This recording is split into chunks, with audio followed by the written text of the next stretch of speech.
নমস্কার, আমি অমৃতা। রান্নার সহজ পাঠে আপনাদের স্বাগত জানাই। আজকে আমি আপনাদের সঙ্গে মুগ ডালের লাড্ডুর রেসিপি শেয়ার করব।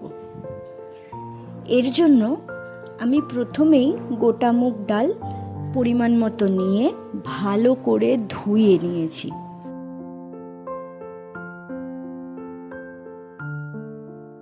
ভালো করে ধোয়ার পর একটা শুকনো কাপড়ের ওপর ডালগুলোকে বিছিয়ে দিয়ে ভালো করে শুকিয়ে নিয়েছি।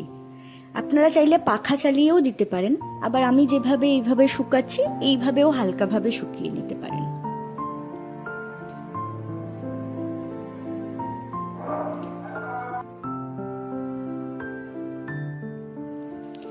এবার ডালগুলোকে শুকনো কড়াইতে দিয়ে 2 থেকে 3 মিনিট পর্যন্ত ভালো করে নাড়াচাড়া করে নেব।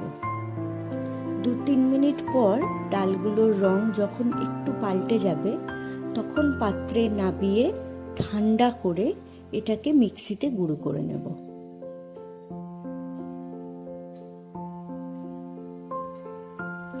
কড়াইতে 1 চা চামচ ঘি দেব,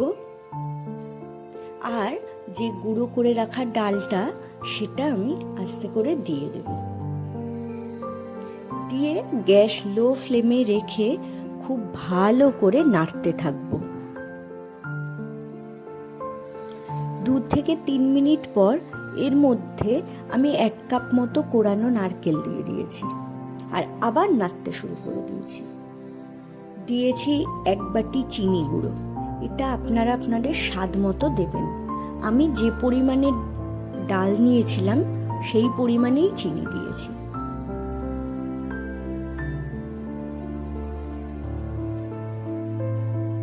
ভালোভাবে নাড়তে নাড়তে 8 থেকে 10 মিনিট পর এইটা মোটামুটি কাদা কাদা একটা পজিশনে পৌঁছে যাবে। তখন আমি গ্যাস থেকে নামিয়ে ঠান্ডা করে নেব। একটু ঠান্ডা হলে এর মধ্যে কাজু আর আমন্ড কুচি ভালো করে মিশিয়ে গোল গোল করে লাড্ডুর আকারে গড়ে নিলেই তৈরি হয়ে যাবে মুগ ডালের লাড্ডু। এই লাড্ডু আপনি যে কোনো পুজোর প্রসাদ হিসেবে ভগবানকে দিতে পারেন।